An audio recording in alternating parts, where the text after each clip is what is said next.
오늘은 이제 본문의 말씀을 통해서 믿음의 도출, 이제 텍스트라는 제목을 가지고 말씀을 전하고자 합니다. 말씀을 전하기 전에 이제 지난 말씀을 좀 복습을 해보자면은, 지난 말씀에서 갈라디아서 3장을 말씀을 드렸어요. 그 3장의 주제가 이제 경륜의 믿음이었죠. 갈라디아서 전체의 주제가 이제 믿음이라고 하면은 계속해서 장별로 믿음의 어떤 주제를 이야기를 하고 있어요. 그래서 3장은 경륜의 믿음이었다라는 겁니다. 그래서 경륜이란 뭔가 해서 제가 이제 예수님 인형이랑 실 가져왔잖아요. 제가 쿠팡에서 산 건데 한 번 쓰고 조이가 가지고 놀더라고요. 어쨌든 그래서 뭐냐면은 하나님 예수 그리스도를 통한 이제 경륜이란 목적 있는 실 묶음이에요. 그래서 예수 그리스도를 위하여서 이 실을 계속 풀어놓는 거예요. 그러니까는 우리가 경륜의 믿음은 여러분들이 이 지금의 삶을 하나님께서 내 삶의 목적이 있으시구나라는 것을 믿는 것이 경륜의 믿음이다라고 말씀을 드렸어요. 그래서 우리가 그 경륜의 믿음을 얻기 위한 두 가지 방법, 타생의 목적을 찾고 후생의 목적을 찾아라라고 말씀을 드렸죠. 그래서 타생의 목적은 뭡니까? 만든 자의 의도를 아는 거. 그래서 우리의 의도가 아닌 본래의 의도를 아는 것이 이제 타생의 목적이고, 후생의 목적은 뭡니까? 후생의 목적은 우리가 복리후생이라고 아시죠? 이 후생, 나라에서 복리후생 하면은 뭘 막 자꾸 주잖아요. 제가 보니까는 우리 이제 민정사모 오빠가 인천에 사는데, 인천에 아이가 태어나면 복리후생으로 매일매일 우유를 준답니다. 그래서 와, 그거 좋더라고요. 그래서 뭔가를 준다. 하나님께서도 목적이 있다. 그 어떤 목적이냐? 뭔가 주실 것이다 우리에게. 그게 뭐냐? 사랑일 수도 있고 용서일 수도 있고, 우리가 삶을 윤택하게 하기 위한 우리들의 능력을 하나님이 주시고자 그 목적을 이 지금의 삶에 부여하고 계시다라는 거예요. 그래서 후생의 목적, 이 타생의 목적, 이 두 가지를 알 때 하나님의 경륜을 하나님이 나를 이끄시고 하나님의 목적 있는 이제 삶을 살아갈 수 있는 것이다 말씀을 드렸습니다.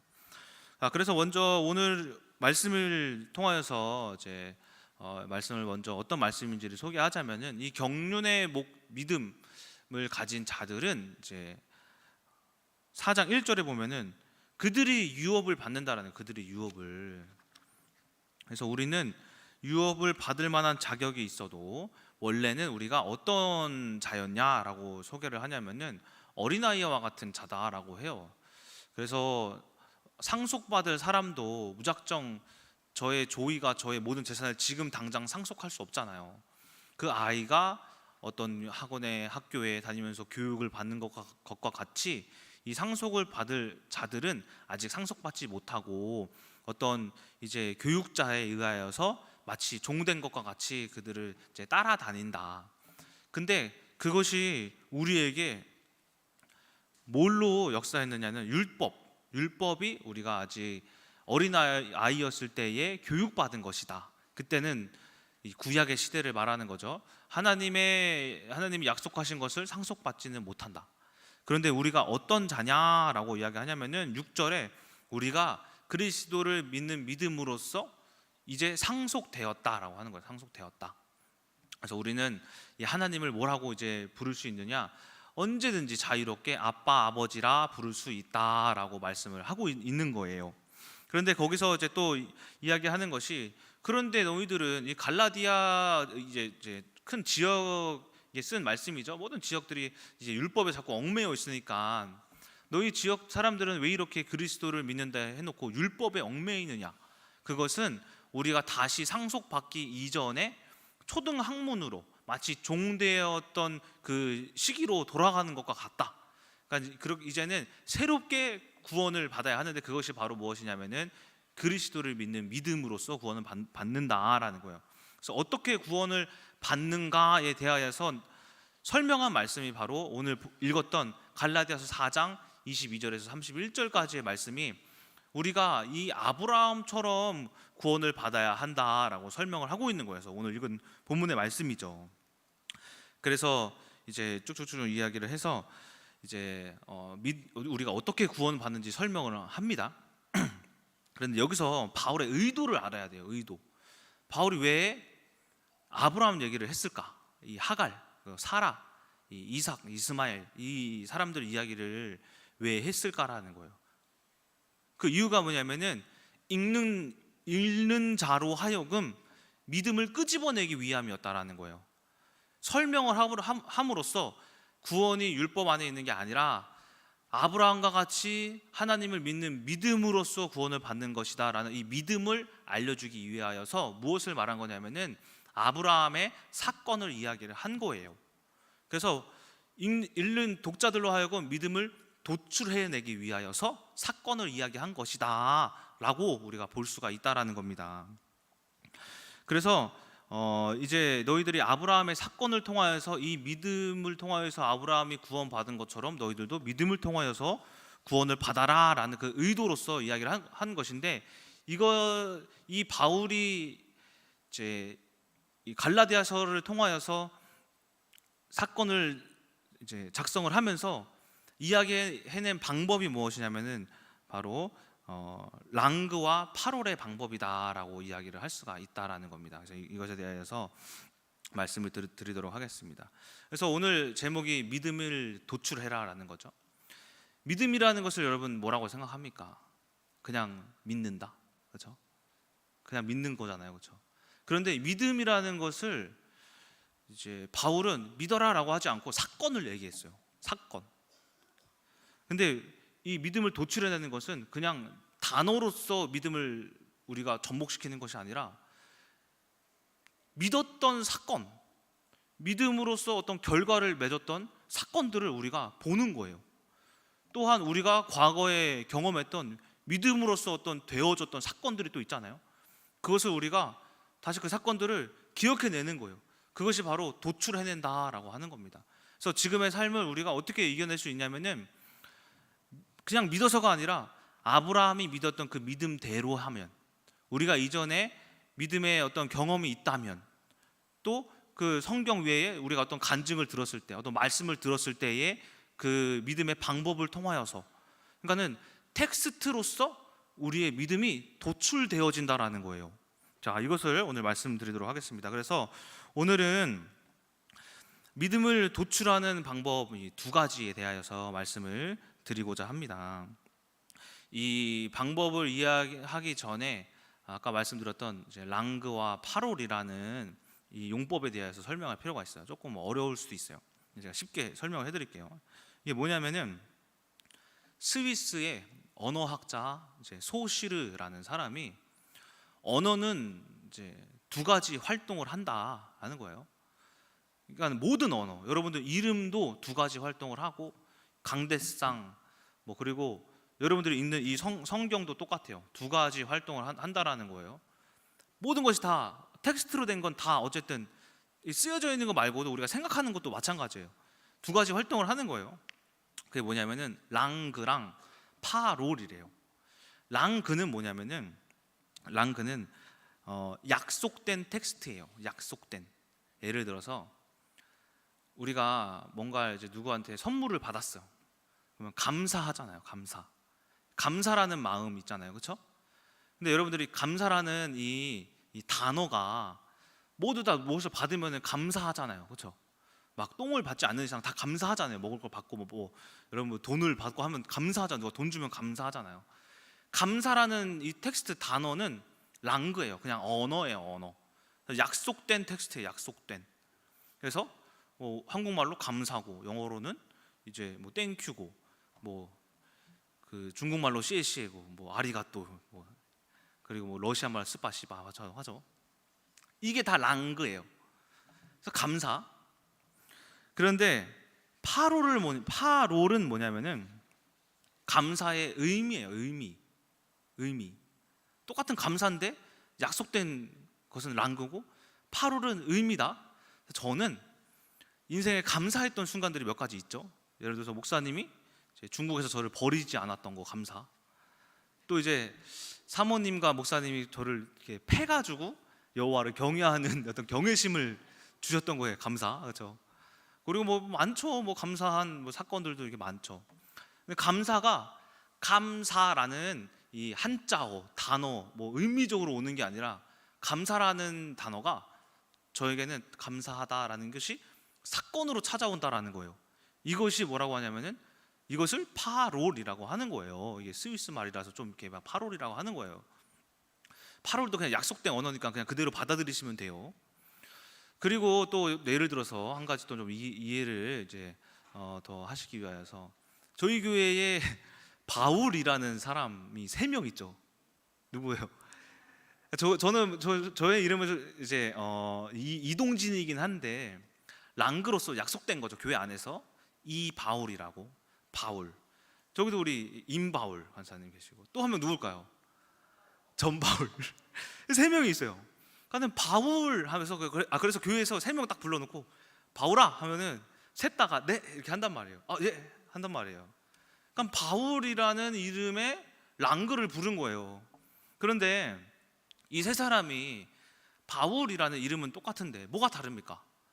일단 성이 달라요. 누구는 이바울, 누구 임바울, 누구는 전바울이요. 그리고 부모님들도 달라요. 그리고 살아온 환경도 다르고 태어난 날짜도 달라요. 뭐 똑같은 게 있다면은 셋 다 뚱뚱한 거 그리고 말고는 뭐 없죠, 그렇죠? 셋 다 약간 좀 특이한 거 말고는 뭐 없죠, 그렇죠? 뭐 뚱뚱한 거 그거 말고는 다른 게 없단 말이에요. 그런데 바울이라고 해도 이 8월이라는 의미에서 바울은 다 다른 거예요. 이게 임바울인지 이바울인지 전바울인지를 우리가 뭐 어떤 직분을 통하여 성을 통하여서 추측해낼 수가 있죠, 그렇죠? 이처럼 파롤은 뭐냐면은 똑같은 텍스트지만 그들이 살아왔던 사건들이 다르다라는 거예요. 의미가 다르다라는 거예요. 그게 파롤이에요. 그러니까 모든 것엔 랑그와 파롤이 있어요. 단어가 있지만 그 사건들이 다르다라는 거죠. 또 예를 들어서 여러분들이 이제 구원 받으셨죠. 구원 받으셨으면 구원이 마치 뭐 사도행전에 나오는 바울이 다메섹 도상의 사건과 같이 똑같이 다메섹 도상에서 구원 받았냐는 거죠. 아니라는 거죠. 구원하지만 나는 이렇게 구원받았고 우리 사무엘 학생은 이렇게 구원받았고 누구는 저렇게 누구는 뭐 저기서 어디서 어떤 사건을 통하여서 구원이라는 단어 랑그는 똑같은데 8월에서 봤을 때 그 의미가 사건적으로 다 다르다라는 거예요. 그러니까 우리가 어떻게 믿음을 도출해낼 수 있냐면은 이 8월에서 도출해낼 수가 있다라는 거예요. 8월 사랑이라는 것도 여러분 첫사랑이잖아요. 첫사랑 이것도 다 똑같이 누구를 제가 뭐 희지가 첫사랑이야. 다 희지가 첫사랑은 아닐 거 아니에요. 다른 사람들이 있었고 사건들이 있었고. 그래서 사랑하면은 우리가 누구를 생각해내잖아요. 이처럼 우리가 하나님의 말씀에서 등장하는 이 모든 말씀이 똑같은 사건에서 발생하지 않는다라는 거예요. 각자 다른 사건에서 아브라함의 사건은 이렇게 아브라함의 텍스트는 뭐 임발 권사님은 뭐 저기서 저는 여기서 뭐 전바울이 학생은 뭐 학교에서 다 이 아브라함의 사건을 가지고 경험한 그 사건이 또 다르다라는 거예요. 그래서 믿음을 도출해내는 것은 우리가 이 사건을 보고 그 단어로서 나에게 가져오는 것이 아니라 나만의 사건을 만들어야 한다는 거예요. 나만의 사건이 있으면 나의 것을 만들고자 하면은 그것이 어떻게 되냐면은 내 믿음으로써 도출되어진다라는 거죠. 내 것이 되면 믿음도 사랑도 용서도 이것이 꼭 단어만은 아니죠. 어떤 성경 구절일 수도 있고 성경에 등장하는 사건일 수도 있고 모든 텍스트들이 우리의 삶 속에 파롤로서 적용이 되면 그것이 등장을 함으로써 아브라함이 이랬었지 이렇게 하면 아브라함처럼 해봐야겠다. 다윗이 저랬었지 요셉이 이랬었지 이렇게 해봐야겠다 라는 파롤적인 의미로서의 여러분들의 것이 된다라는 거예요. 그것을 통해서 우리가 믿음이 도출되어진다라는 거예요. 그래서 오늘 갈라디아서 4장 22절에서부터 31절의 그 말씀이 뭐냐면은 하도 이 이스라엘 백성들이 유대인들이 예수 그리스도인이라고 해놓고 자꾸 율법을 따라가니까 그 사건을 말하면서 각자의 삶 속에서 이 아브라함의 사건이 이제 파롤이 될 수 있도록 너희들은 너희들 나름대로 어떤 사건은 누구는 이렇게 또 어떤 이는 저렇게 이 사건을 통하여서 파롤이 될 수 있도록 믿음이 그들의 믿음이 그들의 것이 될 수 있도록 만들고자 이 사건을 설명한 것이다라고 볼 수가 있다라는 거예요. 그래서 우리는 똑같은 텍스트지만 그 의미, 그 사건에 대하여서 이제 각 개개인마다 다른 파롤적인 사건, 파롤적인 이제 의미가 다가와야 한다라는 거예요. 그래서 오늘 이 두 가지 어떻게 믿음을 도출해낼 수 있느냐? 첫 번째가 텍스트를 사건화해라. 두 번째가 사건을 텍스트화해라라는 거예요. 그래서 먼저 첫 번째 것, 텍스트를 사건화해라라는 것에 대해서 말씀을 드리고자 합니다. 요즘 열왕기하 묵상을 하고 있죠. 히스기야 왕이 등장했어요. 이제 열왕기하 18장에 히스기야 왕이 이제 19장에 보면은 큰 사건이 하나 등장을 합니다. 어떤 사건이냐면은 아수르가 그 당시 강대국이었는데 이제 메소포타미아 지역의 왕이었죠. 이제 애굽은 이제 그 나일강 주변에 이제 출애굽 사건 이후에 약세로 되고 약화되었고, 그래서 아수르가 막 이제 크게 성장을 하면서 이스라엘을 칩니다. 이미 북이스라엘은 망했고 남유다, 그 당시 히스기야 왕 때의 그 사건이 그 열왕기하 19장 말씀이에요. 근데 이제 남유다가 항복을 안 하니까는 아수르가 이제 18만 5천 명을 끌고 와가지고 그들을 위협합니다. 너 항복 안 하면은 우리가 다 18만 5천 명으로 다 싹 쓸어버린다 이렇게 해요. 이게 뭐예요? 일단 사건이 등장을 한 거예요. 사건. 근데 거기에 누가 있냐면은 이사야가 있어요. 이사야가 등장을 해서 18장 후반부에 보면은 이사야가 하나님의 말씀을 이제 왕에게 전하는 그런 장면이 등장을 해요. 19장 초반인가 보면은 등장을 해요. 뭐 한 거냐면은 사건이 있는데 이사야가 여호와의 말씀을 가지고 텍스트를 전한 거예요. 말씀을. 그래서 히스기야가 뭐 하냐면은 기도를 합니다. 사건이 있었는데 텍스트를 받고 기도를 해요. 그때 어떻게 되냐면은 하룻밤 사이에 그들이 예루살렘 성에 활 한 발도 쏘지 못하고 모두 송장이 되었다 그래요. 송장.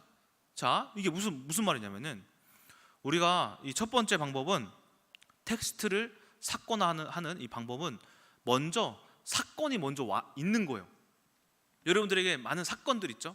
또 환경들 있죠. 관계들 있죠. 다 사건이에요. 사건. 이 사건들이 있는데 거기에다가 뭘 집어넣은 거냐면은 하나님의 말씀이라는 이 텍스트를 가져와서 대입시켜 버린 거예요. 그래서 텍스트가 사건화가 된 거예요. 이사야의 말씀이 18만 5천 명을 이긴 사건화가 되어버렸다라는 거예요. 자, 또 사무엘상 1장 여러분 보시면은 한나 등장하죠. 이 한나도 이제 텍스트를 사건화했던 이제 사건이 등장을 합니다. 그게 뭐냐면은 한나가 이제 엘가나라는 사람의 부인이었는데 이제 그 엘가나가 이제 첩이 한 명 더 있었어요. 누구냐면은 분인나가 막 분인나는 자녀를 잘 낳는데 이제 한나가 자녀가 없었죠. 뭐예요? 그래서 사건인 거죠. 근데 분인나가 막 괴롭게 해요. 괴롭게 이제 한나를. 그래서 한나에게 어쨌든 자녀도 없고 가정에서도 괴로운 사건이 있던 거예요. 근데 그가 뭘 붙잡았냐면은 텍스트, 하나님을 어떻게 기쁘시게 해드릴까? 그래서 사무엘상 1장 중간 정도 보시면은 한나가 하나님을 어떻게 기쁘시게 해드릴까라고 하는 텍스트가 등장을 해요. 그게 이 삭도를 머리에 대지 않고 내가 하나님께 바치겠다라는 그런 신앙 고백인 거예요. 고백을 하니까는 그 당시 엘리 제사장이 그것을 듣고 하나님이 그 모든 것을 이루어 주실 것이라 믿습니다. 이렇게 하면서 그 다음에 한나가 자녀가 없는데도 불구하고 이미 기뻐합니다. 자, 그리고 나서 누가 태어나죠? 사무엘. 이게 뭐냐면은 사건이 있었어요. 사건이 있었는데 하나님의 음성을 한나가 들은 거예요. 그래서 그 텍스트를 들었던 음성을 가지고 사건화 시킨 거예요. 없던 사건이 말씀을 통해서 되어진 거예요. 그것이 텍스트를 통한 사건화인 거예요. 이처럼 우리가 수많은 사건들이 있잖아요. 이 사건들 가운데 무엇을 잡아야 하냐면은 말씀, 하나님의 음성, 그건 하나님의 말씀이잖아요. 또 이 자리에 오신 이 예배 자리, 이 자리에서 하나님의 텍스트를 붙잡아야 한다라는 거예요. 우리가 이 자리에서만 끝나는 것이 아니라 사건이 있는 그곳에까지 그 텍스트를 가지고 가셔야 돼요. 종교인들의 특징이 뭡니까? 교회에서만 집 사고 밖에 나가서 막 잡사잖아요. 교회에서만 목 사고 밖에서는 막 막사 막 하잖아요. 막 사는 사람. 그러니까 여러분들이 사건이 여기에 있지 않고 여러분들은 환경에 있는데, 텍스트 하나님의 말씀을 가지고 그 환경에 가지 않고 이곳에서만 해석받으면 뭐합니까? 실제적인 사건에서 승리하지 못하는데. 그러니까 텍스트를 사건화시키는 것은 우리가 사건이 있을 때에 그 사건 속의 말씀을 대입시키는 것이다 라는 거예요. 저도 그랬죠. 저도 늘 말씀드리는 거지만은 사건이 먼저 있어서 항상 그때는 좀 말씀에 좀 저도 깨어있지 못해가지고 말씀이 없이 살았던 그런 때죠. 그게 벌써 3년 4년 전이죠. 근데 그때의 어떤 처음에 문제가 민정사모의 관계, 그 관계 가운데 힘들었어요. 근데 어떻게 할지를 모르겠어요. 제가 할 수 있는 거는 민정사모에게 말씀을 전하는 것뿐. 근데 어느 날 뭐가 다가왔냐면은 텍스트. 그 텍스트가 뭐였냐면은 로마서 6장 5절 읽어드리자면, 만일 우리가 그의 죽으심과 같은 모양으로 연합한 자가 되었으면 또한 그의 부활과 같은 모양으로 연합한 자도 되리라. 이 죽어라 라는 이 텍스트가 저한테 온 거예요. 이제 사건을 보니까, 이 환경을 보니까는 민정사모의 관계가 어려워요. 이 텍스트를 내가 사건화 시켜야겠다. 죽는 것이 사건이 됐어요. 예수 그리스도처럼, 그리스도가 구약에서 예비된 이 말씀처럼 하나님께서 새 언약, 새 계명을 너희에게 주고 새 영을 주겠다라는 말씀처럼 예수 그리스도가 말씀대로 텍스트가 있어서 텍스트대로 죽으셨던 것처럼 나도 말씀대로 죽으니 예수 그리스도가 죽고 부활하셨다.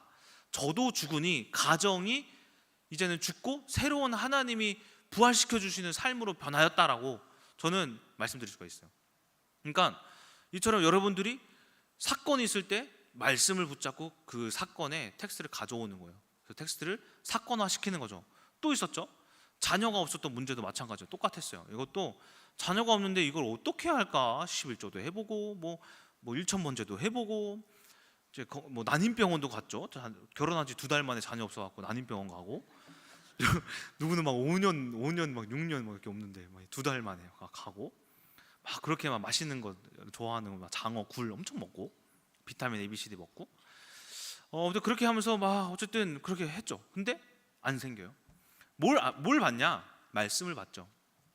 어떤 말씀이 저에게 들어왔냐면은 창세기 1장 1절, 태초에 하나님이 천지를 창조하시니라. 네 단어를 딱 봤어요. 태초, 하나님, 천지, 창조. 태초 본 적 있습니까? 아무도 없어요. 하나님 본 적 있습니까? 아무도 없어요. 천지는 아직까지도 여러분 이 세계가 어떻게 돌아가고 있는지 과학자들도 몰라요. 창조, 이 세상의 과학이 뭐 AI까지 갔다 한들 여러분 지금 있는 과학으로 여러분 벼룩 한 마리 만들어낼 수 있습니까? 벼룩 만들어낸 나라 봤습니까? 그 자그마한 벼룩도 못 만들어요. 창조도 못해요. 인간이 그렇게 AI 만들면서. 그러니까는 이 세상은 인간의 어떠한 노력으로도 되어질 수 없구나. 이거 자녀 없는 거 생명의 주권은 하나님께 있구나. 제가 이걸 깨달은 거예요. 창세기 1장 1절을 가지고 텍스트를 깨달은 거예요. 사건이 있었죠. 자녀가 없는. 이것을 내 사건에 대입을 한 거예요. 창세기 1장 1절을. 자녀를 하나님이 주시겠구나.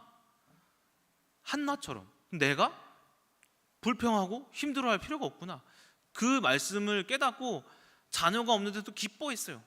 그리고 자녀를 받았죠. 누구? 고등부 학생 40명의 학생들이 이미 내 자녀구나.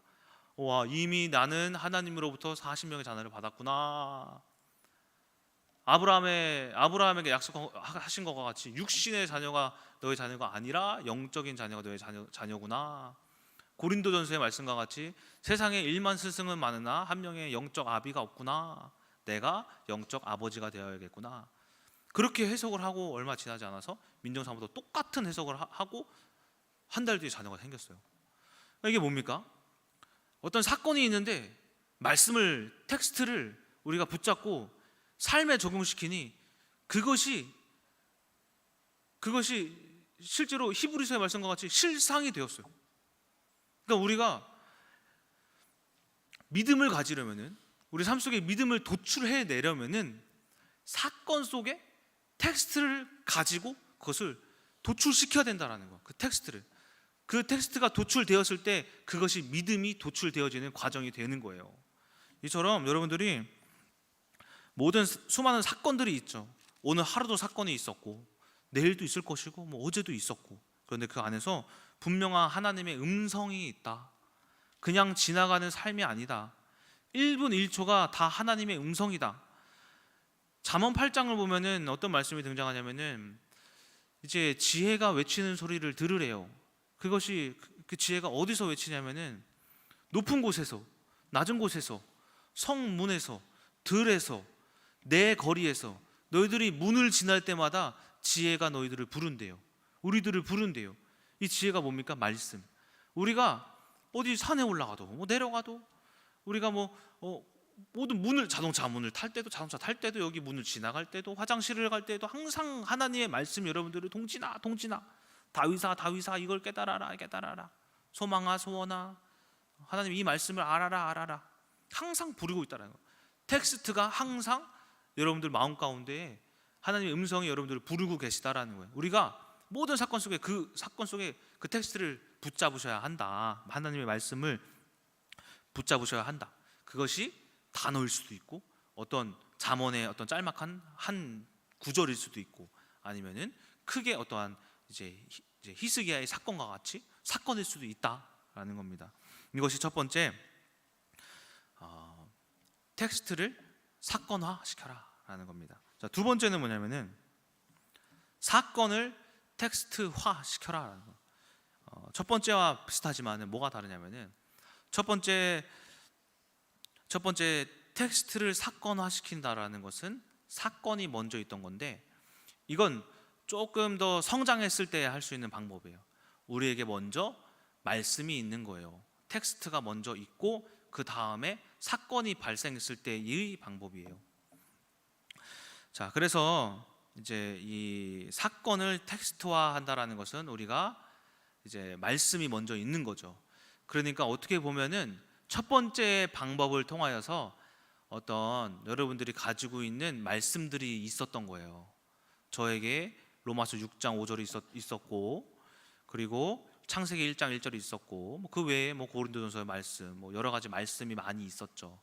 있었을 때의 방법이다라는 겁니다. 어떻게 보면 고수들이 하는 거죠. 근데 이것을 이제 예를 들어서 이렇게 설명을 할 수가 있어요. 우리는 이미 사건을 텍스트화하고 있어요. 이미 말씀이 있어요. 그게 뭐냐면은 우리 큰나무 교회의 주제, 9월의 주제 뭡니까? 본질을 회복하자잖아요. 창세기 1장 27절 28절. 이게 뭐냐면은 이미 우리에게 있는 텍스트예요. 말씀이에요. 그렇죠? 그래서 우리가 이 9월 한 달간 살아갈 때 어떻게 살아가려고 해요? 본질 회복하려고 살아갔잖아요. 이게 그 방법인 거예요. 이미 우리가 아는 방법이에요. 근데 그것을 우리가 좀 더 확장시켜서 본질 외에 우리가 알고 있는 이 말씀을 가지고 살아가자라는 거예요. 어떻게 말만 어렵지 어떻게 보면 단순한 거예요. 말씀이 있는데, 우리에게 본질이 있는데 그것을 가지고 본질을 회복하도록 살아가자. 말씀에 사랑이 있는데 사랑을 회복하도록 살아가자. 어떻게 보면은 단순해요. 근데 잘 안 되죠. 텍스트가 생각이 안 나죠.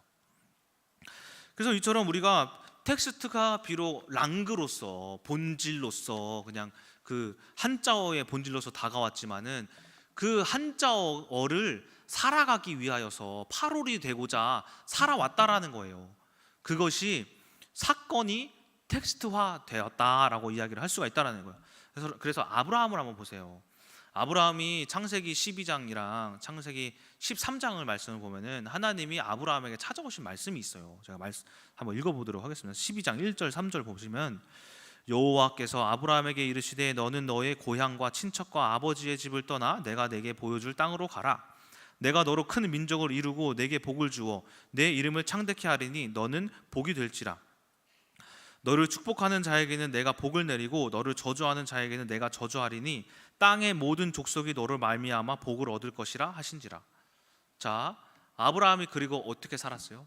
실제로 본토 친척 아비집을 떠나 살았어요. 그리고 하나님이 지시한 땅으로 계속 남쪽으로 내려갔단 말이에요. 또 13장 너는 눈을 들어 너 있는 곳에서 북쪽과 남쪽 그리고 동쪽과 서쪽을 바라보라. 보이는 땅을 내가 너와 내 자손에게 주리니 영원히 이르리라. 내가 내 자손에게 땅에 티끌 같게 하리니 사람이 땅에 티끌을 능히 셀 수 있을진데 네 자손도 세리라. 하나님께서 그의 자손을 티끌과 같이 많게 해주시겠다라고 말씀을 한 거예요. 아브라함의 이제 스토리를 보면은 그가 믿었다라는 말씀이 많이 등장하지 않아요. 근데 그 이후에 신약을 보면은 그가 믿음의 조상이 되어버려요. 구약에서는 비록 믿음이라는 말이 등장하지도 않는데 말이에요. 왜? 믿었던 사건이 아브라함에 있었으니까. 그러니까 이 아브라함의 전체적으로 사건이 크게 그냥 믿음이었어요. 믿음. 그러니까 이 뭐 한 거예요? 아브라함이 텍스트를 가지고 사건화시킨 거예요. 말씀대로 살은 거예요. 이것이 사건을 텍스트화시킨 거예요. 자신의 삶이라는 사건, 하나님의 말씀 잡았어. 그럼 그 말씀을 대로 산 거예요. 텍스트가 화된 거예요. 말씀화된 거예요. 말씀 사랑화, 용서화된 거예요. 순종화된 거예요. 그렇죠? 자, 우리가 또 되돌아보자면 6월, 7월, 8월 여러분들은 이미 사건을 텍스트화하도록 살았어요. 그래서 여러분들이 6월을 어떻게 살았습니까? 6월의 주제가 영적 성장이었죠. 6월에는 여러분들이 되돌아보시면은 영적 성장을 하기 위해서 살았어요. 영적 성장화되기 위하여서 여러분들의 삶을. 또 7월은 진리예요. 진리. 이 진리도 뭐 한 거예요? 여러분들이 텍스트화하기 위해서 살았어요. 진리화. 내 삶에 진리가 있는 삶이 될 수 있도록 진리화하려고 살았단 말이에요. 8월은 동행. 하나님과 임마누엘 동행하고자 동행화하기 위하여서 이미 우리가 이 텍스트 안에서 말씀 안에서 말씀이 되어지도록 살고 있었다라는 거예요. 우리가 이것을 여러분들이 이 설명으로서 안 것이지 이미 하고 계셨던 일들이에요. 자, 때문에 우리가 어떻게 해야 하냐면은 항상 말씀을 붙잡고 있어야 한다. 말씀을 알아야 된다. 신명기 6장의 말씀과 같이 항상 하나님이 그 이스라엘 백성들에게 하나님의 말씀을 손목에 메고 팔에 메고 미간에 붙이고 이제 집에 문설주 밖에 붙이고 안에 붙이고 말씀을 늘 가지고 살아라. 뭐 말씀하시는 거냐면은 텍스트화 있는 삶을 살아가도록, 말씀이 말씀 되어지는 삶을 살아가도록, 말씀이 삶이 되어지는 삶을 살아가도록 말씀하신 것이다라는 겁니다. 때문에 말씀이 있는 자들은 넘어지지 않아요. 우리가 그것을 이제 성경의 몇 명의 인물을 통해서 볼 수가 있는데, 특별히 요셉, 여호수아, 갈렙, 이 세 사람이 말씀을 가졌기 때문에 삶을 승리했다고 볼 수가 있습니다. 요셉 보세요. 그 꿈이 뭐냐면 텍스트예요. 텍스트. 꿈. 그걸 가지니 보디발 장군의 집에서도 성실히 임하고 감옥에 가서도 성실히 임하여 뭐 한 거예요? 그 꿈이 이루어질 수 있도록 그가 산 거예요. 말씀을 가지고 있으니 그 말씀이 되어질 수 있도록 사건을 산 거예요. 꿈화한 거예요. 텍스트화한 거예요. 그렇죠? 여호수아 갈렙도 마찬가지였죠. 여호수아 갈렙이 민수기 13장에 정탐 가잖아요. 12명의 정탐꾼들 데리고 가나안 정탐 가서 뭘 봅니까? 큰 이 가나안 민족과 그 큰 포도송이가 마치 자신의 몸뚱이만한 그 큰 열매들을 보잖아요. 그러놓고서 10명의 정탐꾼들은 뭐라고 해요? 아, 우리는 메뚜기 같습니다. 분명 죽을 것입니다. 여호수아가 뭐라고 합니까? 과연이라고 해요. 과연. 이것은 무엇을 의미하냐? 과연 그곳은 젖과 꿀이 흐르는 땅입니다 해요. 과연이 뭐예요? 과연. 그게 그가 알고 있었던 텍스트예요. 하나님이 이미 이전 말씀 보면은 내가 너희들을 적과 꿀이 흐르는 땅으로 보낸다 말씀하세요. 여호수아가 그걸 알고 있었다라는 것이 그 과연이라는 단어에서 등장하잖아요. 과연 그곳은 적과 꿀이 흐르는 땅입니다. 뭘 알았어요? 텍스트. 하나님 말씀을 알았다. 그래서 봤다. 보니까 이것을 보고 말씀이 있으니까 진짜 적과 꿀이 흐르는 땅이네. 하나님이 이걸 주신다고? 이야, 신난다 한 거예요. 사건, 본 게 사건이잖아요. 그러니까는 적과 꿀이 흐르는 땅을 주신다라는 이 말씀 텍스트를 거기화시킨 거예요. 그래서 누가 가나안 땅을 이제 정복합니까? 여호수아, 갈렙. 사건을 이제 텍스트화했던, 내가 만났던 사건을 가지고 있는 말씀으로 말씀화했던 사람들이 그 땅을 차지하더라라는 겁니다. 저도 오늘 이 본문의 말씀이 저에게는 되게 특별한 말씀이에요. 여러분들 아시다시피 결혼하기 전에 이 말씀으로 하나님이 저를 깨워주셨던 사건이 있었죠. 모르시는 분들을 위해서 말씀드리자면, 제가 대학원 2학년 2학기 때였던 것 같아요. 2학년 1학기였다. 그때가 복학을 하고 한참 그때 공부에 눈이 트였던 그 시기였는데, 그때 항상 저는 기도랑 말씀을 멈추지 않았어요. 그래서 그때 수요일 날 대학원이 방배동이니까 좀 멀어요. 지하철 타고 1시간 반 정도 걸리나? 근데 수업이 4시 끝나면은 도서관 가서 좀 공부를 하고, 당시 중간고사 시험 기간이었던 것 같아요. 거의 뭐 한 이맘때였나? 좀 지났나 그랬던 것 같아요. 근데 그때 수요 예배를 못 가서 기도실에서 무조건 1시간씩 기도를 했거든요. 예배를 못 가는 날에는. 기도를 하는데 그 당시 제가 어떤 여자를 소개를 받았어요. 누구를 받았냐면은 강남에 살아요. 강남에 집이 있어요. 부모님이. 그리고 간호사예요. 그리고 예뻐요. 그래서 만났어요. 사귀진 않았어요. 한 3번 만났어요. 근데 저도 괜찮았고 그 여자도 좋았어요. 근데 문제가 뭐냐면은 하나님을 안 믿었어요. 천주교 사람이었던 것 같아요. 천주교.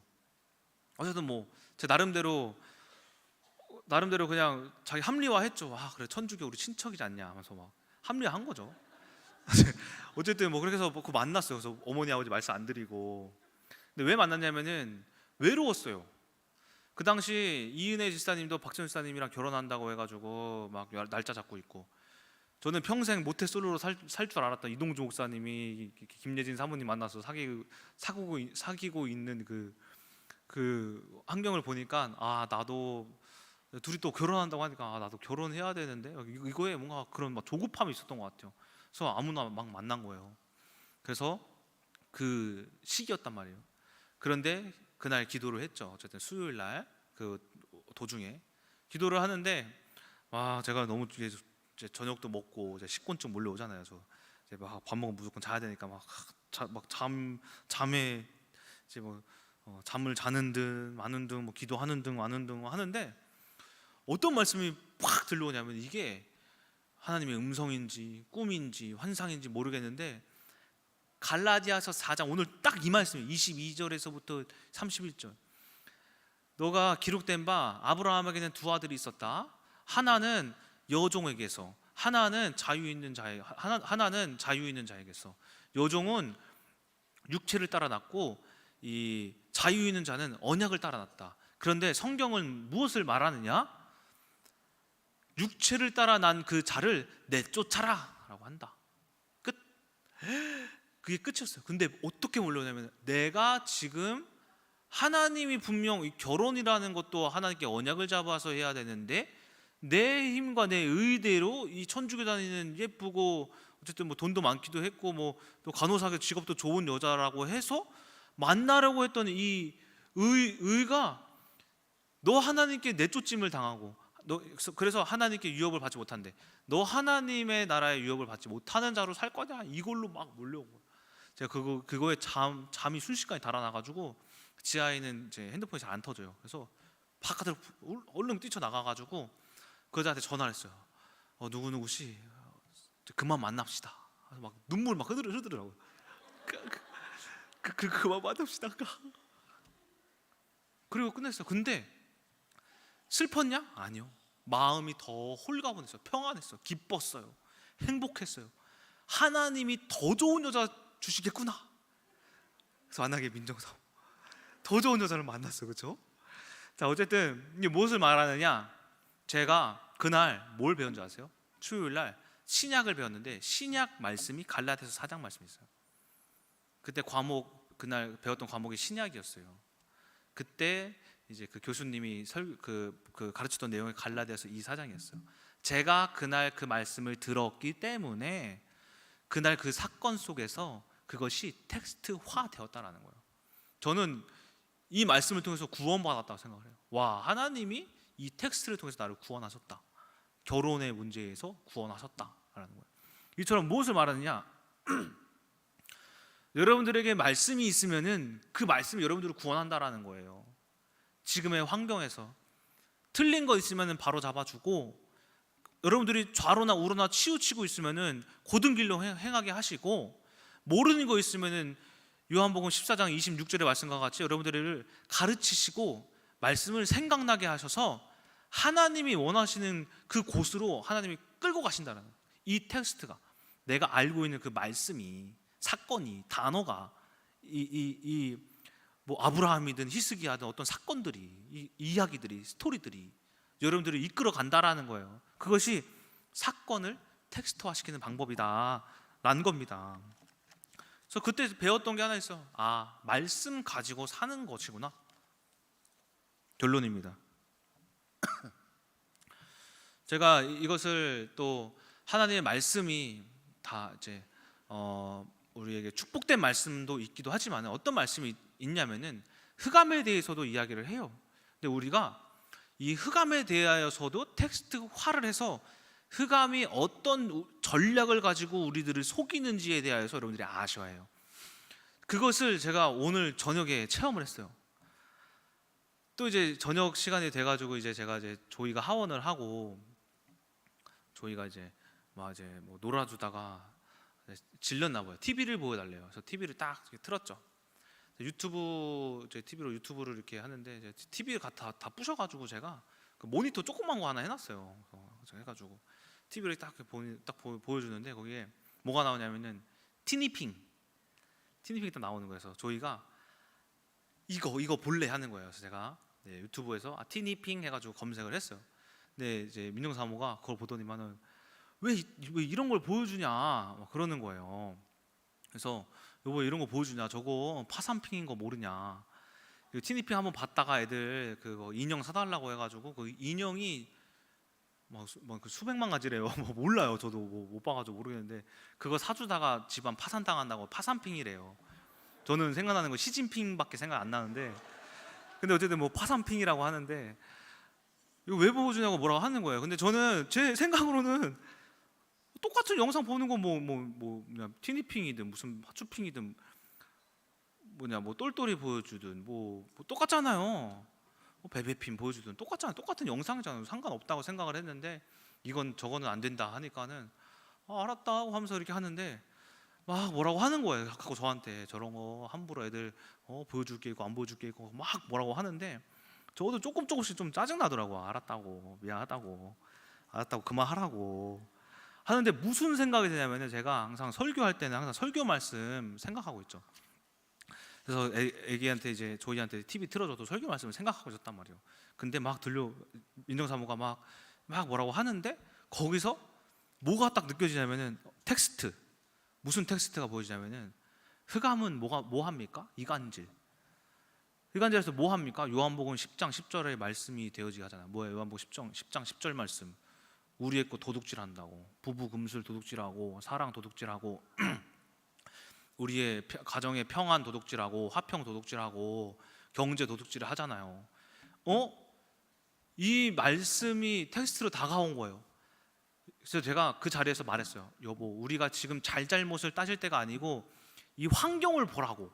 오늘 말씀이 텍스트라고 하면서 이거 잠깐 설명해주고, 이것을 봤을 때 우리가 지금 흑암에게 서로 이간질 당해서, 그러니까 그 전에는 여보 하면서 막 조이 재밌다, 조이가 많이 컸다 하면서 막 이러다가 그거 하나로 별것도 아닌 거 가지고 갑자기 막 서로 막 실랑이를 시작한 거거든요.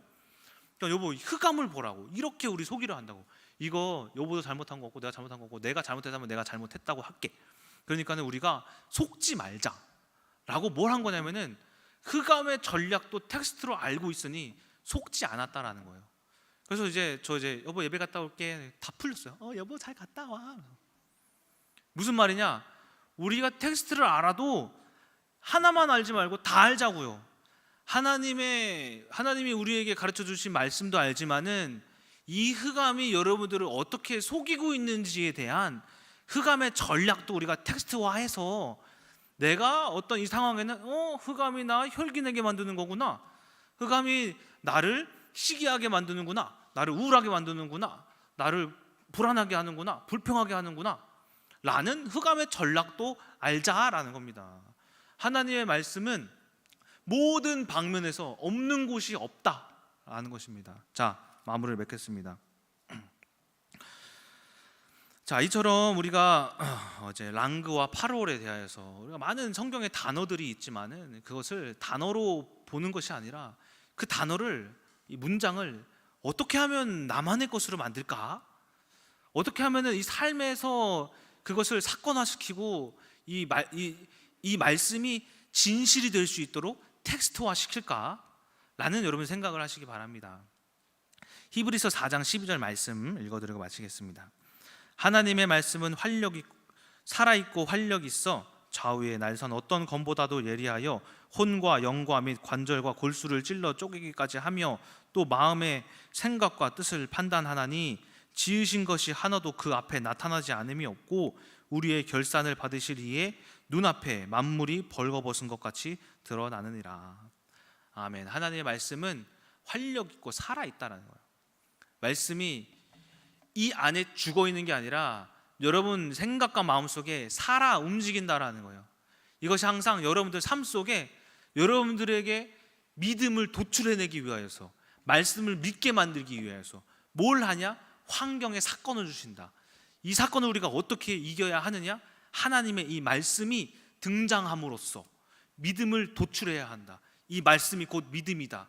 그래서 어떠한 환경이 오더라도 말씀을 가지고 있으니 이것이 틀린 것이 아니구나 라는 이 믿음을 도출해내는 여러분 되시길 소망하고, 또한 이 말씀이 살아있다라는 증거를 얻어 하나님의 산 증인 되시는 여러분 되시길 주님의 이름으로 소망합니다. 기도하고 마치겠습니다. 사랑의 하나님, 오늘 바울이 갈라디아서 4장 22절 31절의 말씀을 통하여서 아브라함이 어떻게 구원을 받았는가에 대해서 그 사건을 이야기함으로써 믿음을 설명합니다. 우리가 구원은 믿음으로써 되어질 줄을 우리가 압니다.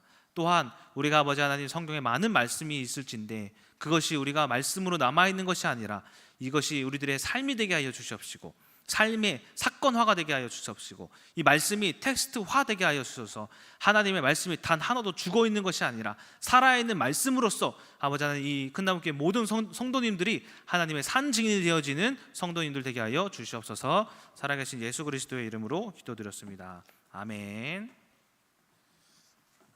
예, 감사합니다. 오늘 말씀 잘 기억하셨다가 적용을 잘 하시길 바랍니다. 말씀이 뭐라 그러세요?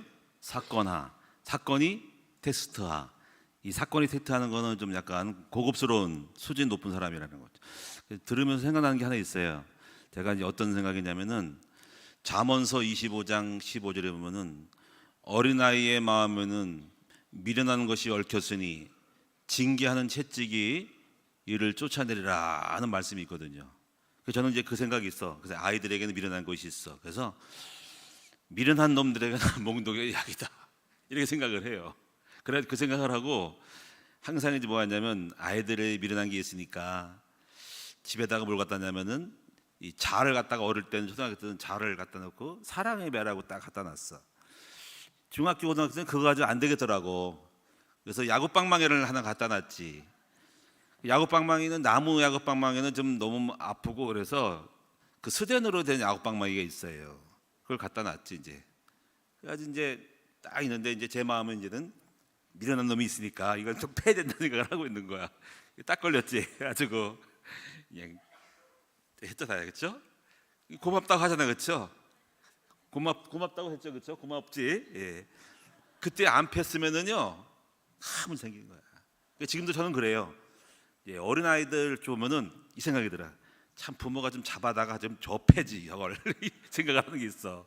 그러니까 여러분이 제가 여러분의 부모가 아니고 신부모가 아니 못하지만은 그 속에 마음이 있어.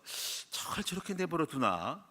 잡아다가 그냥 따끔하게 한 번 더 해주지. 그러면 흑암이 떠나갈 텐데 이 생각은 항상 있지만 그렇습니다. 여러분 조심하셔야 됩니다. 그래서 지난번에도 우리 박유아가 막 맨날 울어. 우리 사모도 저랑 같은 생각이거든요. 근데 엄마가 너무 약해. 너무 약해가지고 절절매 애한테. 근데 어느 날 그걸 받았어. 그래가지고 일로 와, 손 내밀어. 자루 갖다가 막 때렸더니 눈물이 딱 그치고 그 오히려 때리니까 기분 좋아해. 할렐루야 웃으면서. 그래서 어떤간에 여러분들이 조심하세요. 지금부터 우리 부모님들은 이게 어린아이 초등학교 때는 자를 하나씩 갖다 놔. 사랑의 말하고 보이게 해. 겁을 좀 줘야 돼. 그다음에 중학생 고등학교는 야구방망이를 아빠가 갖다 놔. 갖다 놓고 걸어놔. 달 보게. 그리고 약속을 해. 잘못하면 야구방망이를 맞는다. 엎드려 엉덩이로 그냥 때려.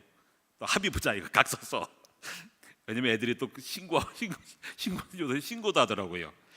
그러면 자식이 아니지. 끝나는 거지. 이제 밥도 못 먹는 거야. 이제 그걸 각오하면 하고 어쩌거나 아이들은 미련하니까는 뭐 해야 돼요? 좀 두드려 패야 된다. 아유 목사님 그럴 줄 몰랐는데. 예, 저는 그 생각을 하고 있습니다. 그래서 어쩌거나 그런 생각이기 때문에 여러분이 기도해 주시기 바라고 찬송합시다. 445장.